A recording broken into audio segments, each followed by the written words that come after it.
Yo, what up? This is OG Payat ng Brown Pride Crib, TBS 13, Campo del Fuego Connection, Las Piñas side, syempre. At syempre, nandito na naman tayo para sa isang tanong-sagot ni OG Payat. Ayan, ayan, maraming salamat sa mga nagtatanong. Hindi ko kayo lahat, pipili lang ako, hindi ko kayo lahat masagot, pero pipili ako ng tanong na tingin ko ay seryoso at talagang isa rin sa mga nakakatuwang sagutin. So, hindi naman. May mga namimiloso po pero binablock ko na lang din, right na block. So yung ibang hindi ko nasasagot, comment nyo na lang ulit dito sa video na to para naman ma-review ko ulit at malay nyo kayo naman yung masagot ko na tanong. Okay? So ayun, nandito na naman tayo para sa isang another tanong-sagot ni OG Payat. So andito yung tanong natin mga kapatid. Ayan. Ayan, ang nakalagay dyan is, paano po kayo naging, OG Payat, paano po kayo naging OG or paano maging isang OG sa isang hood? Di ba? Isa sa mga napakagandang question din na natanggap ko ngayong araw or nung kailan pa. Ngayon ko lang din sasagutin. Paano ako naging OG? Ang pinakamabilis na sagot dyan is binasbasan ako ng OG ko para mag-OG sa isang hood na gugustuhin ko. Parang ganon. Yung pinaka-best way na sagot talaga na gusto mong malaman kung paano. Kasi yun talaga ang way is binasbasan. Yun talaga ang pinakasagot doon. Pero syempre, para munting kaalaman nyo na rin, base yan sa nalalaman ko ha, ganito kapatid. Syempre,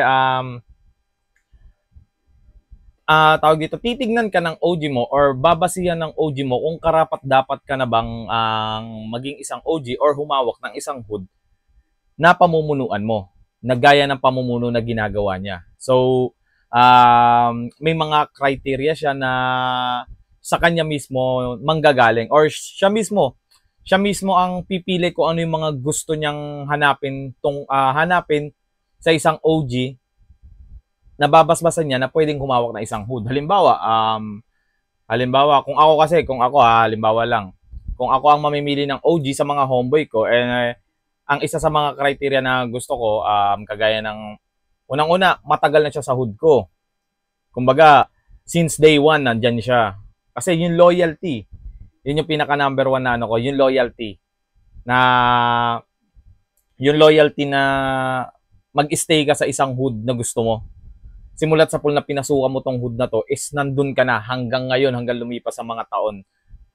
Syempre, pangalawa yung disiplinado. Parang ganon, yung mga criteria na gusto ko. Ano lang to, example lang to. So, disiplinado ka, kagaya ko na base nga sa lyrics ko, iwas to sa droga, iwas sa damo. Kung maarte ako, edit. So, ayun. Isa yun sa mga criteria ko din na gusto ko makita sa isang homeboy na sa isang veterano ko na babasbasan ko bilang, pagdating ng panahon, babasbasan ko bilang OG. Parang ganon. So, itong mga OG kasi na to na binabasbasan, yung iba kasi, ang pinaka-common talaga na nangyayari para basbasan ka maging OG is yung tagal mo sa pagiging TBS or sa pagiging brown. So, halimbawa, kagaya ko, siguro ang ano ko na sa TBS nung nabasbasan ako ngayon siguro mga 2 dekada na rin ako sa brown. So, 20 years. Ganon, 20 years sa brown. And then, isa ako sa mga veterano ng OG ko na binasbasan niya, na nakitaan niya siguro ng potential, na pinayagan niya or nabasbasan niya, dumaan sa proseso para maging isang lehitimong OG. So, ayun. Yun na yung pinaka naging proseso namin na pagiging isang OG. So, idadaan yan sa mga veteranong pangkalahatan, and then sa OG ng OG ko, ipapaalam rin niya na may binasbasan siyang OG ganito. Na ganito ang pangalan is OG Payat. So, ayun. Parang ganun na yung naging proseso. So, yun nga. Magiging basehan kasi ng mga OG nyo is yung criteria na gusto nila. Kaya kung halimbawa sinabi ng OG nyo na ayoko dito sa ano na to na may bisyo, ang gusto ko maayos pag-aaral nyo. Ako na rin no, dinidescribe ko na rin yung pagiging OG ko. Ayun, yun yung kasi yung gusto ko, isa sa mga gusto ko yung walang bisyo, malinis pumorma, malinis tignan, hindi dugyot, parang ganon. So, walang bagsak sa eskwelahan, parang ganon, masunurin sa magulang. Yun yung mga criteria na hinahanap ko para, tapos siguro yung make care sa hood na talagang nakikita ko na kung gaano siya kasibasib or kung gaano siya tumulong at paano niya pahalagahan yung hood na dinadala namin. So parang ganoon siguro yung magiging criteria ko na para matuwa ako at para mapanatag yung loob ko na magbasbas ng isang OG. Parang ganoon. So ayun, and then yun, shoutout din sa mga batang OG na bata pa lang is OG na.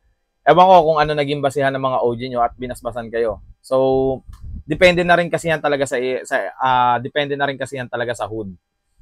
So ayun, yung parang ganoon na mangyayari. Depende na yan sa mga hood kung paano nyo palalakarin or paano kayo ipoproseso at paano kayo lalakarin bilang maging isang OG. Ayun.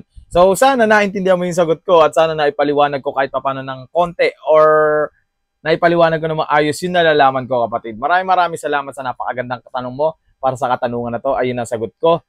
This is OG Payat, syempre. Yun, bago ako magpaalam, subscribe na kayo sa Tahanan Records YouTube channel ni OG Payat. Ayan, check nyo lang dyan YouTube channel ko at Tahanan Records. Subscribe na kayo kung di pa kayo nakasubscribe. At saka syempre, check nyo na rin yung bagong labas naming kanta. Ang title nito is Ako'y TBS by OG Payat featuring OG Lil Tasky at OG Yomar. So ayun, check nyo na, sound tripping nyo. Nasa iba't ibang music platform na yan. Nasa Spotify, MyDay, pwede nyo rin siyang gamitin. MyDay, Ako'y TBS ang pinaka-title. And then, naghahanap pa rin kami ng mga pwedeng mag-sponsor sa amin para sa ilalabas namin music video ng Ako'y TBS. Yo, mabuhay lahat ng TBS. Maraming salamat sa inyo. Now, peace. I'm out. Thanks.